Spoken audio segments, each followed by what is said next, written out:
जय हिंद दोस्तों, स्वागत है आपका जय बालाजी क्लासेस में। दोस्तों आज हम पढ़ने जा रहे हैं ऋग्वैदिक काल में राजनीतिक जीवन, या फिर हम इसको बोल सकते हैं ऋग्वैदिक कालीन राजनीतिक जीवन। तो दोस्तों आइए सबसे पहले हम देखते हैं यहाँ पर कि ऋग्वैदिक काल में वैदिक जनों की जो सबसे छोटी इकाई मानी जाती थी वह मानी जाती थी परिवार अथवा कुल। अनेक कुलों के मिलने से दोस्तों क्या बनता था? ग्राम। और अनेक ग्रामों के मिलने से क्या बनता था? विष। और विषों के मिलने से क्या बनता था दोस्तों? जन। ठीक, तो दोस्तों यहाँ पर हम बात करें कि सबसे छोटी इकाई ऋग्वैदिक काल में क्या मानी जाती थी? परिवार अथवा कुल मानी जाती थी। और दोस्तों सबसे बड़ी इकाई ऋग्वैदिक काल में क्या मानी जाती थी? जन। अब यहाँ पर दोस्तों जो जन शब्द का प्रयोग किया गया है वह कबीले के लिए किया गया है। किसके लिए किया गया है? कबीले के लिए। ठीक, आइए इसके बाद हम देखते हैं दोस्तों कुल का प्रमुख कौन होता था? कुलप होता था। ग्राम का प्रमुख ग्रामणी होता था। विष का प्रमुख विषपति होता था। और जन का प्रमुख राजा होता था। जो दोस्तों ऋग्वैदिक काल में राजा होता था यह एक कबीले पर शासन करता था, ना कि किसी भूभाग पर। ठीक, चलिए देख लेते हैं। तो दोस्तों कि कुल का प्रमुख कौन होता था? कुलप होता था। ग्राम का प्रमुख दोस्तों ग्रामणी होता था। यहाँ पर दोस्तों ग्रामणी लिख लेना। ठीक, माँ में मात्रा नहीं है, यहाँ पर बड़ी की मात्रा लगा लेना अड़ा में। ठीक, तो यहाँ पर हो जाएगा ग्रामणी। ठीक है, यहाँ से इसको हटा देना। ठीक, तो ग्राम का प्रमुख कौन होता था? ग्रामणी। विष का प्रमुख कौन होता था? विषपति। और जन का प्रमुख कौन होता था दोस्तों? राजा होता था। या फिर कबीले का प्रमुख कौन होता था? राजा होता था। ठीक, इसके बाद हम बात करें दोस्तों ऋग्वेद में जन शब्द का उल्लेख कितनी बार किया गया है? तो दोस्तों ऋग्वेद में जन शब्द का उल्लेख 275 बार किया गया है, या जन शब्द का उल्लेख ऋग्वेद में 275 बार मिलता है।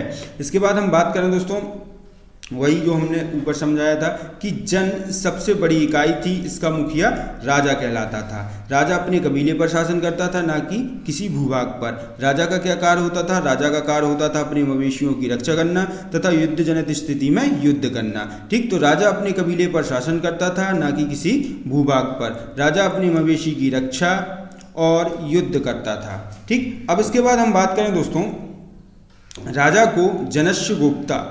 को जनस्य गुप्ता अथवा पुराभित्ता भी कहा गया है। अर्थात राजा को ऋग्वैदिक काल में जन का रक्षक और दुर्गों का भेदन करने वाला कहा गया है। ठीक है दोस्तों, आइए देख लेते हैं हम यहाँ पर कि राजा को जनस्य गुप्ता अर्थात जन का रक्षक और पुराभित्ता अर्थात दुर्गों का भेदन करने वाला कहा गया है। ठीक, तो ऋग्वैदिक काल में जनस्य गुप्ता किसे कहा गया है? राजा को कहा गया है, अर्थात जन की रक्षा करने वाला। ठीक, इसके बाद हम बात करें दोस्तों ऋग्वैदिक काल में पुराभित्ता किसे कहा गया है? तो राजा को कहा गया है, अर्थात दुर्गों का भेदन करने वाला।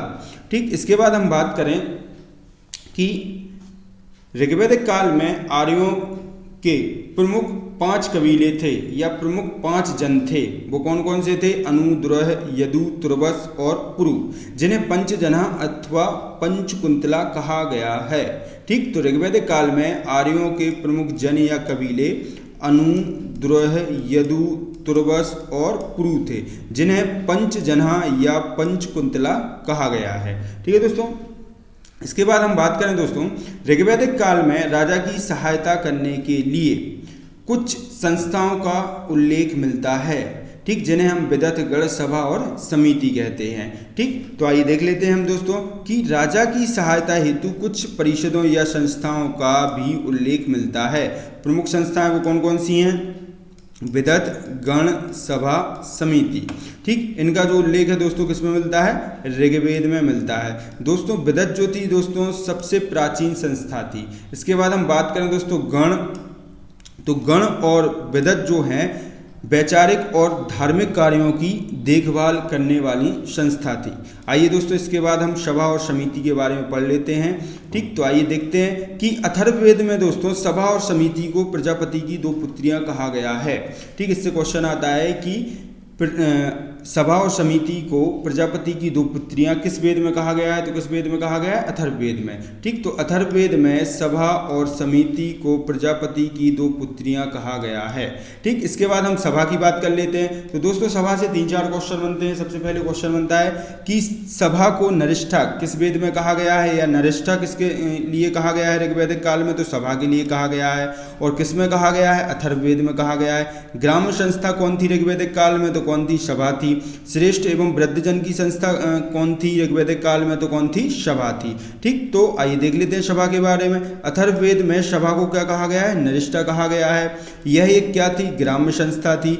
इसमें अर्थात सभा में श्रेष्ठ एवं वृद्धजन भाग लेते थे। ठीक है, हो गया सभा। अब इसके बाद हम बात करें समिति की, तो समिति से भी दोस्तों 3-4 क्वेश्चन बन जाते हैं। जो समिति थी हमारी, यह एक राजनीतिक संस्था थी तथा इसमें सामान्यतः जनता का प्रतिनिधित्व होता था और इसमें राजा भी उपस्थित होता था और इसके अध्यक्ष को ईशान कहा जाता था। ठीक, तो इससे भी 4 क्वेश्चन बन जाते हैं। आइए देख लेते हैं दोस्तों कि समिति जो है यह एक राजनीतिक संस्था थी, पहला क्वेश्चन हो गया। ठीक, इसमें सामान्यतः किसका प्रतिनिधित्व किया जाता था? जनता का प्रतिनिधित्व होता था। ठीक, राजा किसमें उपस्थित होता था? समिति में, तो इसमें राजा भी उपस्थित होता था। इसके अध्यक्ष को क्या कहा जाता था? ईशान कहा जाता था। तो समिति के अध्यक्ष को ईशान कहा जाता था। ठीक, अब इसके बाद हम बात करें दोस्तों वैचारिक व धार्मिक कार्यों की देखभाल करने वाली संस्थाएं विदत और गण थी। ठीक, इसके बाद हम बात करें दोस्तों विदत नामक संस्था सबसे प्राचीन संस्था थी। ठीक, अब इसके बाद हम बात करें दोस्तों ऋग्वैदिक काल में राजा की सहायता करने के लिए अनेक पदाधिकारियों का उल्लेख ऋग्वेद में मिलता है। ठीक, तो ऋग्वेद में राजा की सहायता के लिए अनेक पदाधिकारियों का उल्लेख मिलता है। तो आइए देख लेते हैं दोस्तों हम वो प्रमुख पदाधिकारी कौन थे। तो राजा के प्रमुख पदाधिकारी, तो हम बात करें दोस्तों ऋग्वैदिक काल में पुरोहित कौन होता था? तो यह राजा का प्रमुख पदाधिकारी होता था। इसके बाद बात करें सेनानी कौन होता था? तो सेनानी जो होता था दोस्तों सैनिक कार्यों में सहयोग करने वाला। ग्रामनी कौन होता था? दोस्तों ग्रामनी होता था गांव का मुखिया और लड़ाकू दल का प्रधान। कौन होता था? ग्रामनी होता था। इसके बाद हम बात करें दोस्तों सूत, सूत किसे कहा जाता था? तो रथ हाँकने वालों के प्रतिनिधि को सूत कहा जाता था। करमार कौन होता था? तो धातुओं का कार्य करने वालों का प्रतिनिधि करमार कहलाता था। रथकार कौन होता था दोस्तों? तो रथ बनाने वालों का प्रतिनिधि रथकार कहलाता था। इसके बाद दोस्तों दूत शब्द का प्रयोग किसके लिए किया गया है ऋग्वैदिक काल में? किसके लिए किया गया है? सूचना देने वाला। कौन कहलाता था? दूत। स्पश किसे कहा जाता था? तो दोस्तों गुप्तचर को स्पश कहा जाता था। इसके बाद दोस्तों ब्राजपति, ब्राजपति किसे कहा गया है? तो चारागाह अधिकारी या चारागाह का अधिकारी। कौन कहलाता था? ब्राजपति कहलाता था। ठीक, इसके बाद हम बात करें दोस्तों पुरप, कौन कहलाता था? दुर्गपति। ठीक, दुर्गपति कौन कहलाता था? पुरप कहलाता था। इसके बाद हम बात करें दोस्तों राजा का व्यक्तिगत सेवक कौन कहलाता था? उपस्य तथा इव्य कहलाता था। ठीक, चलिए इसके बाद हम बात करते हैं दोस्तों ऋग्वैदिक काल की वो प्रमुख घटना के बारे में। ठीक, वो प्रमुख घटना कौन सी है? दशराज युद्ध। तो दोस्तों दशराज युद्ध की बात करें तो इसका वर्णन ऋग्वेद के 7वें मंडल में किया गया है तथा यह युद्ध परुष्णी अर्थात रावी नदी के तट पर लड़ा गया है। ठीक, इसके बाद हम बात करें दोस्तों इस युद्ध में एक साइड थे हमारे राजा सुदास जो कि भरत जन के राजा थे और दूसरी ओर था 10 राजाओं का संघ जिसका नेतृत्व कर रहे थे पुरु राजा शंवरण। अब इसके बाद हम बात करें दोस्तों राजा सुदास जो थे उनके पुरोहित कौन थे? गुरु वशिष्ठ थे और 10 राजाओं के संघ को संगठित करके लाने वाले पुरोहित कौन थे? विश्वामित्र थे। इसके बाद एक बात और आती है दोस्तों कि दशराज युद्ध में अनार्यों ने भी भाग लिया था और अनार्यों का नेतृत्व करने वाले नेता भेद थे। ठीक, इसके बाद हम बात करें दोस्तों कि इस युद्ध में राजा सुदास विजयी हुए थे और वे ऋग्वैदिक काल के सर्वश्रेष्ठ राजा बन गए थे इस युद्ध के जीत जाने के कारण। ठीक, तो आइए हम बात कर लेते हैं दोस्तों ऋग्वैदिक काल की प्रमुख घटना दशराज युद्ध के बारे में। ठीक, तो ऋग्वैदिक काल की प्रमुख घटना दशराज युद्ध थी। ठीक, इसके बाद हम बात करें दोस्तों कि इसका वर्णन किस में मिलता है? तो इसका वर्णन ऋग्वेद के 7वें मंडल में मिलता है तथा यह युद्ध परुष्णी अर्थात रावी नदी के तट पर लड़ा गया था। इसके बाद हम बात करें दोस्तों इसमें एक साइड थे राजा सुदास, भरत जन के राजा सुदास एक और थे तो दूसरी ओर कौन था? 10 राजाओं का संघ था। राजा सुदास के पुरोहित कौन थे दोस्तों?